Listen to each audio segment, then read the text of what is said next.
तो कांग्रेस नेता राहुल गांधी के शक्ति वाले बयान पर पीएम मोदी ने तेलंगाना की चुनावी रैली में जमकर प्रहार किया है। पीएम मोदी ने कहा कि राहुल गांधी ने कल शक्ति को खत्म करने की बात कही और वो शक्ति के विनाश का बिगुल फूंक रहे हैं। लेकिन पूरा देश शक्ति को पूजता है। हर माँ बेटी शक्ति का रूप है और वो माँ बहनों की रक्षा के लिए जान की बाजी लगा देंगे। पीएम मोदी ने साथ ही कहा कि शक्ति स्वरूपा उनको आशीर्वाद देंगी। तो हर माँ शक्ति का रूप प्रधानमंत्री नरेंद्र मोदी ने राहुल गांधी के बयान के बाद ये प्रहार किया। शक्ति स्वरूपा का मोदी को आशीर्वाद। पीएम मोदी ने अपने बयान में ये भी कहा तो शक्ति वाले राहुल के बयान पर पीएम ने जोरदार पलटवार किया। 4 जून को शक्ति की जीत होगी, ये दावा प्रधानमंत्री ने किया। हर माँ बेटी शक्ति का रूप है, कौन शक्ति का विनाश कर सकता है। तो पीएम मोदी ने राहुल गांधी के कल दिए बयान पर पलटवार किया। शक्ति से लड़ना है, ये अपने बयान में राहुल गांधी ने कहा था और शक्ति विनाशकों से लड़ाई हम कर रहे हैं, ये बीजेपी की तरफ से यानी कि प्रधानमंत्री मोदी ने ये बयान दिया। दरअसल कल कांग्रेस नेता राहुल गांधी ने मुंबई के शिवाजी पार्क में भाषण के दौरान कहा था कि हिंदू धर्म में एक शब्द है शक्ति, हमें उसी से लड़ना है। और इसके बाद आज प्रधानमंत्री नरेंद्र मोदी ने शक्ति से लड़ाई को नारी शक्ति का अपमान बताया है। उन्होंने कहा कि शक्ति को बचाने के लिए वो जान की बाजी लगा देंगे। हर माँ बेटी शक्ति का रूप है और 4 जून को शक्ति की ही जीत होगी। तो ये प्रधानमंत्री नरेंद्र मोदी ने पलटवार करते हुए तमाम बातों का जिक्र किया है। कांग्रेस नेता राहुल गांधी ने शक्ति वाले बयान को लेकर वो घिरते हुए नजर आ रहे हैं। उन्होंने कल शक्ति वाला बयान दिया और उसके बाद प्रधानमंत्री नरेंद्र मोदी ने आज उन्हें जमकर घेरा। कल महाराष्ट्र में राहुल गांधी ने कहा कि हिंदू धर्म में एक शब्द होता है शक्ति, हम उसी से लड़ रहे हैं। आज उन्हें पीएम मोदी की तरफ से पलटवार का सामना भी करना पड़ा। क्या कुछ कहा, आपको सुनवाते हैं। हिंदू धर्म में शक्ति शब्द होता है, हम शक्ति से लड़ रहे हैं, एक शक्ति से लड़ रहे हैं। अब सवाल उठता है वो शक्ति क्या है। जैसे किसी ने यहां कहा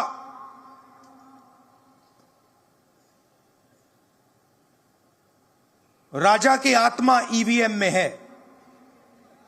सही है, सही है। राजा की आत्मा ईवीएम में है।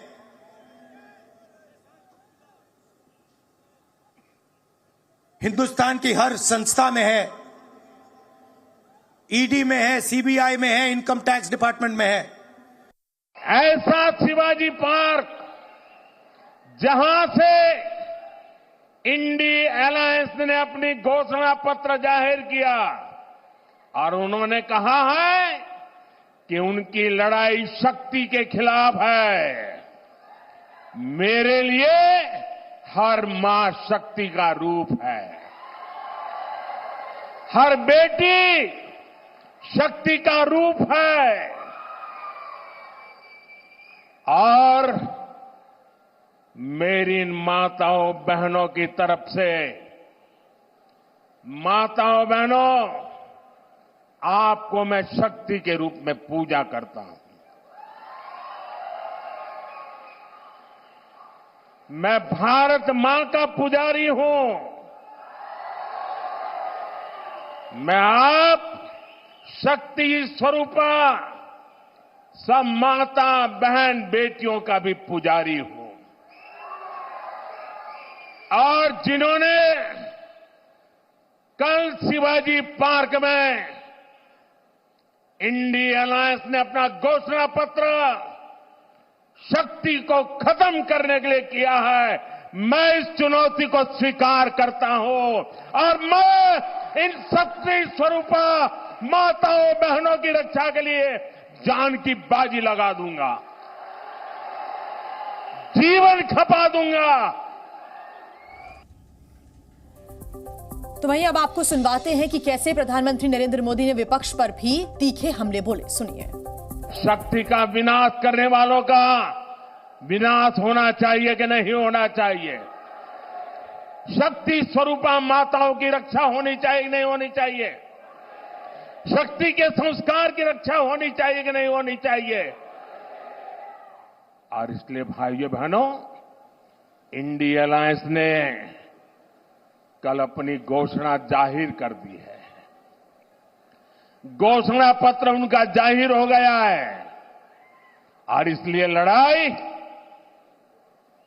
एक तरफ शक्ति के विनाश के लोग करने वाले लोग हैं, दूसरी तरफ शक्ति की पूजा करने वाले लोग हैं। जहां से इंडिया अलायंस ने अपनी घोषणा पत्र जाहिर किया और उन्होंने कहा है कि उनकी लड़ाई शक्ति के खिलाफ है, मेरे लिए हर मां शक्ति का रूप है,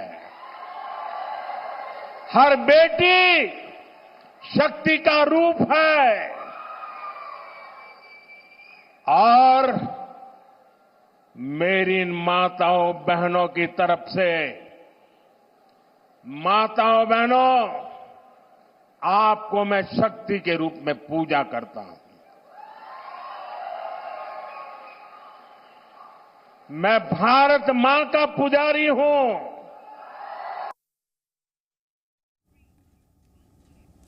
और हमारे दो सहयोगी हमारे साथ जुड़ गए हैं। रविंद्र हमारे साथ जुड़ गए हैं, साथ ही रवि त्रिपाठी भी हमारे साथ जुड़ गए हैं। रविंद्र, हमने सुना किस तरह से जोरदार पलटवार प्रधानमंत्री नरेंद्र मोदी ने राहुल गांधी के कल दिए बयान पर किया। शक्ति पर जो बार राहुल गांधी ने किया, उस पर जोरदार पलटवार पीएम मोदी की तरफ से। देखिए, शक्ति को हिंदू धर्म से उन्होंने जोड़ा। हिंदू धर्म शक्ति का अर्थ होता है देवी दुर्गा, और उनके कितने स्वरूप है आप भी जानती हैं। नवरात्रि में स्वरूप में उनकी पूजा होती है। प्रधानमंत्री पिछले 5 साल से उज्ज्वला को लेकर क्या करते हैं, नारी शक्ति को हमने ये अपनी तरफ से दिया है। अभी नमो दीदी के उन्होंने ड्रोन दिया महिला किसानों को। इसे कई बातें उन्होंने, जब स्त्री आरक्षण महिला आरक्षण की बात हुई तो उन्होंने नारी शक्ति की बात की। तो प्रधानमंत्री शब्दों को खेल खेलने में माहिर है, ऐसा उनके विपक्षी भी जानते हैं। और उन्होंने शक्ति का इस्तेमाल उन्होंने नारी से जोड़ दिया, यानी 50% आधी आबादी से। और बीजेपी ने इस चुनाव में एक रणनीति बना ली है। तो प्रधानमंत्री की जितनी रैलियां होंगी या बड़े बड़े नेताओं की जितनी रैलियां होंगी, महिलाओं को बैठाया जाएगा, यानी शक्ति को आगे बैठाया जाएगा। ये कल देर रात में ये तरह से फैसला हुआ। तो प्रधानमंत्री शक्ति के पुजारी के तौर पर और शक्ति के विनाशक के तौर पर अपने आप को पेश कर रहे हैं, यानी महिलाओं से जोड़ते हुए, और राहुल गांधी को सनातन और हिंदू धर्म के खिलाफ जो उनके पहले के बयान है उसको जोड़ते हुए ये साफ तौर पर है कि सियासत अब धार्मिक होते जा रहा है। सनातन के साथ में कौन है, सनातन के विरोध कौन है, और इसमें आधी आबादी के साथ कौन है, आधी आबादी के खिलाफ कौन है। ठीक, रविंद्र आप हमारे साथ जुड़े रहिए। रवि त्रिपाठी हमारे साथ जुड़े हुए हैं। रवि, बखूबी ये प्रधानमंत्री नरेंद्र मोदी जानते हैं कि जब कुल मतदाताओं की संख्या 97 करोड़ है तो उसमें से 47 करोड़ की महिला वोटर्स की संख्या है, और उन तक संदेश पहुंचाने का काम पीएम ने किया। बिल्कुल, आपने सही कहा कि प्रधानमंत्री मोदी को अगर मौका मिलेगा तो जरूर कांग्रेस की पार्टी की गलतियों को भुनाएंगे और उस पर हमला करेंगे। लेकिन देखिए, एक ये भी सत्य है कि राहुल गांधी अपने आप को शिव भक्त कहते हैं। वो कैलाश मानसरोवर की यात्रा कर चुके हैं। तमाम जो शिव के मंदिर हैं वो राहुल गांधी जाते हैं। लेकिन शिव का उपासक शक्ति के खिलाफ कैसे बोल सकता है, ये लोगों को समझ नहीं आ रहा है, ये लोगों को पच नहीं पा रहा है कि आखिर शिव भक्त जो है शक्ति के खिलाफ कैसे बोल सकता है, और वही उनके खिलाफ जा रहा है। क्या ये लिखित बयान था, लिखित कोई था जिसको उन्होंने पढ़ा है, या फिर लिखा कुछ और था, राहुल गांधी पढ़ कुछ और गए हैं। अभी तक कांग्रेस पार्टी की तरफ से कोई क्लैरिफिकेशन इस मामले को लेकर नहीं आया।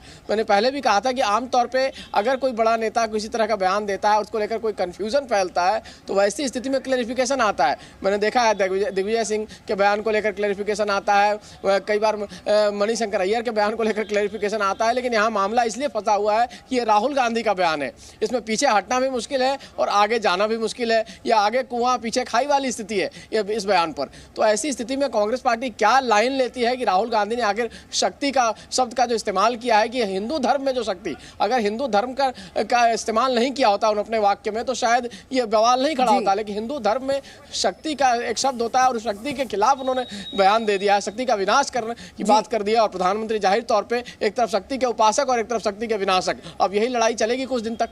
जी बिल्कुल, आप दोनों हमारे साथ बने रहिए। कांग्रेस अध्यक्ष मल्लिकार्जुन खड़गे ने भी शक्ति को लेकर सवाल उठाए। उन्होंने कहा कि मोदी के पास आरएसएस की शक्ति है। हालांकि बीजेपी ने शक्ति शब्द को हिंदू आस्था से जोड़कर कांग्रेस पर पलटवार किया है। सुनिए। ये जो शक्ति कहने की शब्द है, मोदी जी के पास आरएसएस की शक्ति आरएसएस की आइडियोलॉजी, मनुवाद, ये उनकी शक्ति है। मल्लिकार्जुन खड़गे जी भी बोलते हैं कि सनातन आ जाएगा अगर मोदी जी जीत जाएंगे। प्रियंक खड़गे बोलते हैं सनातन बीमारी की तरह है। कांग्रेस पार्टी का तो लंबा चरित्र रहा है, इंडी अलायंस का भी चरित्र रहा है। आरजेडी के नेताओं ने मंदिर के बारे में क्या बोला है, पोटेशियम साइनाइड बोला है रामचरितमानस को। समाजवादी पार्टी ने हिंदू धर्म को धोखा बोला है। तो पूरा एजेंडा हिंदू विरोध और हिंदुओं को गाली देना है ताकि वोट बैंक की ताली मिल सके। और लगातार हमारे दो सहयोगी हमारे साथ जुड़े हुए हैं। रविंद्र, मैं आपका रुख करना चाहूंगी, जैसा कि रवि भी कह रहे थे कि लिखा कुछ और था या पढ़ कुछ और दिया है इसमें, क्योंकि असमंजस हो गया है अब कांग्रेस नेताओं के सामने भी कि आखिर सफाई कैसे देनी है अब इस पूरे बयान के बाद। देखिए, यह सबसे बड़ी बात है कि कांग्रेस ये कंफ्यूजन में है कि उसे लगता है कि बीजेपी का एक ही एजेंडा हिंदुत्व, सनातन और राम मंदिर, और इसके खिलाफ बोलकर वो दूसरी जो वोटर है उनको अपने पाले में ला सकते हैं। वो मोदी के चेहरे, मोदी की गारंटी, फिर मोदी की योजनाओं या मोदी के खिलाफ अगर कुछ और भी उनके पास सबूत हो उस पर जोर नहीं देते हैं, और इसी जगह पर वो बीजेपी के खिलाफ वो फंस जाते हैं। चाहे राहुल गांधी हो या मल्लिकार्जुन खड़गे हो, और कभी जब स्वर्गीय अरुण जेटली ने साफ तौर पर सार्वजनिक तौर पर कहा था ये हमारी पीच है। अभी कुछ देर पहले रवि क्रिकेट की भाषा बोल रहे थे तो उन्होंने कहा हिंदुत्व हमारी पीच है, इस पीच पर जो भी आएगा वो क्लीन बोल्ड होगा। तो जाहिर सी बात, आप मोदी की गारंटी, मोदी के शासन, मोदी की कुशासन अगर आपकी नजर में कुछ है तो उस पर अगर बात करें वो जनता को अपील भी कर सकती है। लेकिन हिंदू धर्म पर आप बात करेंगे तो जाहिर सी बात है, जिस तरह से मौत के सौदागर को 2007 में मुश्किल घड़ी में प्रधानमंत्री नरेंद्र मोदी ने अपने पक्ष में करके सत्ता में वापसी कर दी, जबकि उस समय काफी मुश्किलें उनकी थी, सत्ता में वापसी की भी काफी कम संभावना थी। नीच सब 2013 में, चौकीदार 2019 में, परिवार 2024 में, और उसमें शक्ति की बात आ गई। तो जाहिर सी बात है कांग्रेस को ये आत्ममंथन करना ही होगा। बिल्कुल, और आप ही की बात को आगे बढ़ाते हुए रवि, मैं इसी पर आपसे सवाल लेना चाहती हूं। आत्ममंथन की बात रविंद्र भी कह रहे हैं, क्योंकि ये एक पैटर्न है जो हम देखते आ रहे हैं। विपक्ष कोई ऐसा बयान देता है जिस पर हमने देखा है कि प्रधानमंत्री नरेंद्र मोदी ना सिर्फ उस मौके को भुनाते हैं बल्कि एक बड़ा कैंपेन भी खड़ा हो जाता है, जैसे कि अभी पूरा देश मेरा परिवार, और जिस तरह से अभी नया मामला सामने आ गया है, इसको लेकर कांग्रेस क्या करेगी, किस तरह से इन बयानों को रोका जाएगा? अब देखिए, मैंने कहा ना कि अभी तक क्लैरिफिकेशन आया नहीं और कांग्रेस ने नया लाइन नहीं दिया है कि शक्ति, जैसे मल्लिकार्जुन खड़गे कुछ हद तक सफाई दे रहे हैं। अगर उनके बयान को आप देखें तो उन्होंने उस बात को मोड़ा है कि आरएसएस की शक्ति की उन्होंने बात की है और आरएसएस इतना पावरफुल हो गया, उसकी शक्ति को खत्म करना है, इसकी बात की जा रही है। लेकिन प्रॉपर क्लैरिफिकेशन अभी तक नहीं आया है कि आखिरकार राहुल गांधी ने ऐसा बोला क्यों है। लेकिन आपको बताना चाहूँगा, जो रविंद्र बोल रहे हैं कि कांग्रेस कन्फ्यूजन की स्थिति में कई बार रही, आज से नहीं। अगर आप 84 वाले दौर में जाएंगे, राजीव गांधी के दौर में, उस वक्त भी दो तरह की लाइन ली गई। पहले शाहबानो केस का फैसला आया, सुप्रीम कोर्ट के फैसले को पलटा गया, पलटने के तुरंत बाद एक ऐसा माहौल लगा कि हिंदू समाज के लोग नाराज होंगे, तो आपने ताला खुलवाया। तो अगर बात करी जाए हिंदू पिच की, तो हिंदू पिच कांग्रेस का पिच हुआ करता था। राजीव गांधी ने ताला खुलवाया, कैंपेन 1989 का शुरुआत अयोध्या से किया उन्होंने, तमाम सारी बातें उन्होंने की, लेकिन उसके बाद आपने ये पिच दे दिया। कहते हैं पिच आपने तैयार करके बीजेपी को दे दिया, बीजेपी उस पिच पर खेल रही है और बढ़िया खेल रही है। एक बार फिर से ये शक्ति का पिच तैयार करके बीजेपी के हाथों में देने की कोशिश हो रही है। लेकिन कांग्रेस की नेताओं की तरफ से आगे क्या बयान सामने आते हैं इस शक्ति वाले बयान पर, यह देखना होगा। आपका बहुत शुक्रिया रविंद्र और रवि तमाम जानकारी के लिए। जी न्यूज़।